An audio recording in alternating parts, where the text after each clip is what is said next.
Hey guys, my name's Alice. If you don't know me already, I'm a student living in Hong Kong, but I'm studying in the US.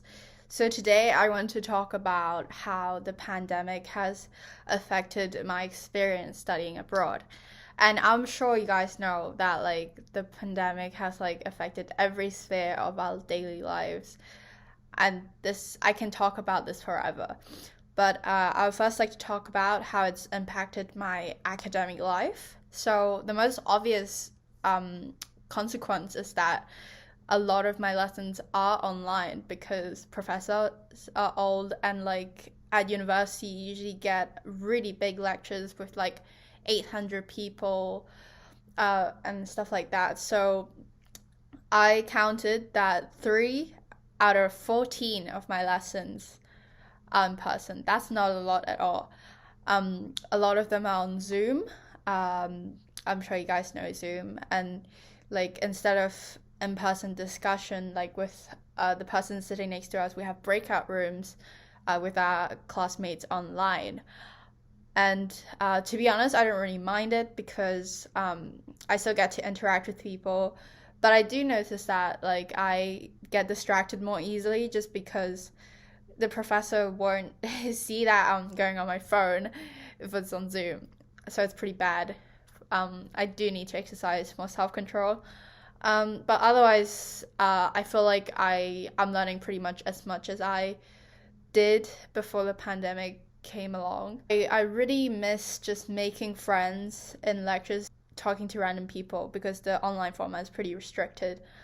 That's one thing I'd say about it. And there are also some classes that are asynchronous, so the professor can just record themselves and then you can watch the videos afterwards. And there are also some lectures that rotate. That means that, for example, I have a lecture that I go in person every Wednesday, and on Friday and Monday I watch it on Zoom. And everyone is super far apart. Everyone's 6 feet apart. And it kind of feels like you're on your own, even though you're not. So that's a bit weird. Yeah, and another advantage of Zoom classes is that you can just roll out of bed at 10 a.m. for a class at 10 past 10. So that's really nice because I'm very bad at getting up.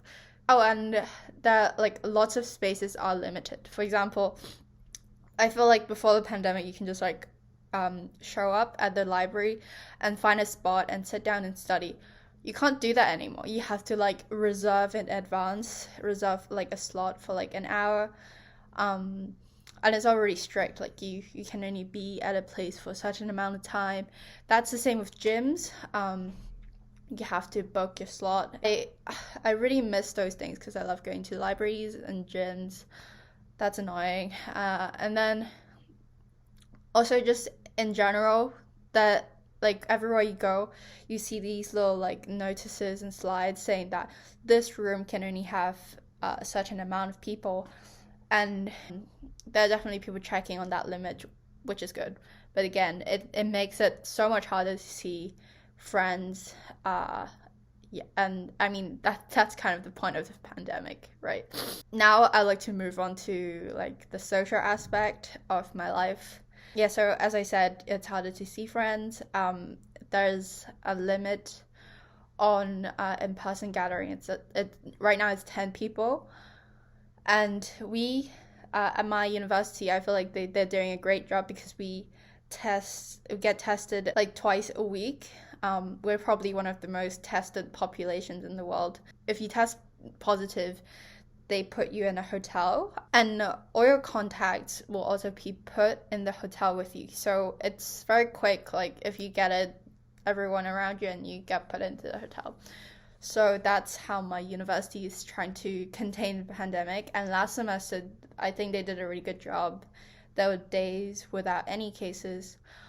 This semester is a bit worse, I think partly because there are new variants, and I don't know if you guys know, but there is a thing in America called Greek life. So what this is basically there are student organizations called sororities and fraternities that live together, and they love to party. They party all the time. They live in their own houses. They one house party organization basically, and they eat together and they throw the biggest party during normal times, and they just haven't stopped since COVID hit. So that's they're also a big source of like COVID cases and stuff. And I think generally Americans are a little bit more reckless as well compared to Asian countries. Another restriction our school has is that you can't travel outside of the city the university is in. Cities because people outside of the school haven't been tested. So if we mix with them, obviously there's a much higher chance of COVID. Usually we have a spring break, which is like a 1 week break during the semester. And that's also gone because when you have like a holiday that's a week long, a lot of people would be tempted to take really long trips and bring the virus back to the campus. So instead we have little 2-day breaks. I just had one and it was very nice. And another thing I didn't mention is that last year I spent a total of 56 days just quarantining because I was studying in the UK, and obviously I had to go back to Hong Kong all of a sudden, and I had to quarantine for 14 days. And then when I came here, I had to quarantine for another 14 days. And then when I went back to Hong Kong, another 14 days, and those add up. That was pretty boring and horrible. I think it's gonna get better. Like this year, I only had to quarantine for 5 days because I'd already been tested negative before that. So it's getting easier, and hopefully we won't have to quarantine at all soon. You might wonder, now that everything is online, how are we taking our exams? So for me, they're mostly online as well. So a lot of them are open notes because sometimes the professors think that if you can't stop the students from cheating, the most fair way to do this is to let everyone have their notes and stuff. So and they just make the questions harder. So even if you have the notes, if you want to, you can't really cheat. You just have to do it, and I think that's pretty clever. Another way to do this is to have a Zoom proctored exam. So you log onto Zoom, you have your camera on, like you show the proctor, the person who's monitoring the exam, that you haven't got any notes around you, and then you do it. And another one is kind of a hybrid mode, so people who are on campus have to take it in person, and people who are online will have that Zoom version. So there's a lot of way to go about it. Just getting my meals have become more difficult as well. A lot of little cafes and dining halls on campus have closed because more people are staying in their rooms and they're not going out as much, or there are fewer options. On top of that, you also have to make a reservation if you want to dine in, but there are a lot of takeout options, so a lot of people just can get a box of food and leave. But there are a lot of apps, just like in Hong Kong you have Deliveroo and Foodpanda and stuff. In the US there's DoorDash, Grubhub, and delivery apps like that. And also when you're dining in, you have to sit 6 feet apart from the person you're eating with, so it's really awkward. You have this really long table between you and the other person. It's also much harder to have PE classes now. Gymnastics classes are not going ahead, and the PE classes that are going, people that have to wear masks, so that's another thing. On a more positive note though, a lot of people in America are getting vaccines.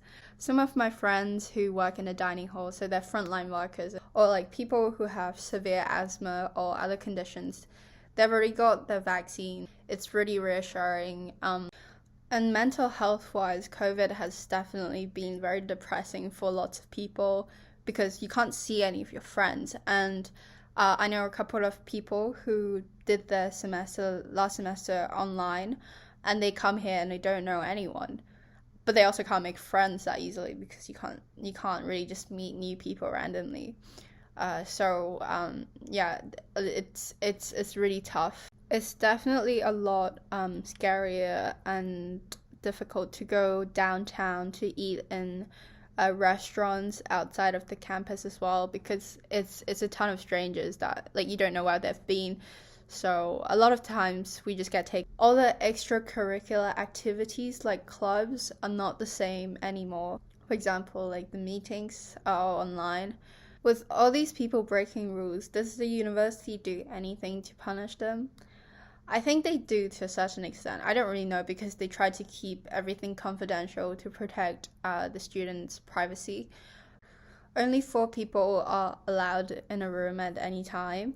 So if an RA or like a member of staff sees that you have more than 4 people in your room, you will get written up. So you have like something on your record. And I'm pretty sure if you have it like 3 times, you have to see the JA, which is some other like organization. But I doubt you really get very serious consequences from that.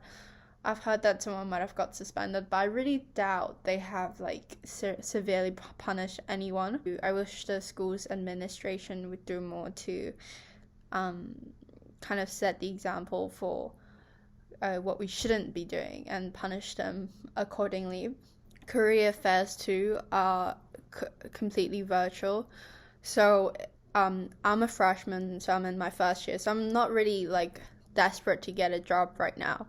But I know that for seniors and juniors who are in their 3rd and 4th year, this is very detrimental to their future, because they usually meet their future employers at careers fairs, if not online.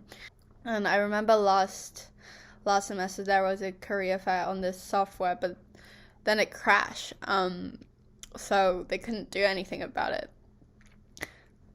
So that must have been really frustrating. It's complicated just going home as well. So last time I went home, when I went back to Hong Kong, I had to book a 14-day stay at a hotel. So that was really expensive. And also I was missing out on 14 days of seeing my family, which I don't get to do very often. And my sister also studies abroad in Japan. So, and I haven't seen her for like a year and a half now. So that's really sad. Thank you for watching the video for so long. If you have any questions about anything that I can answer, please let me know somehow. Yeah, so have a good day.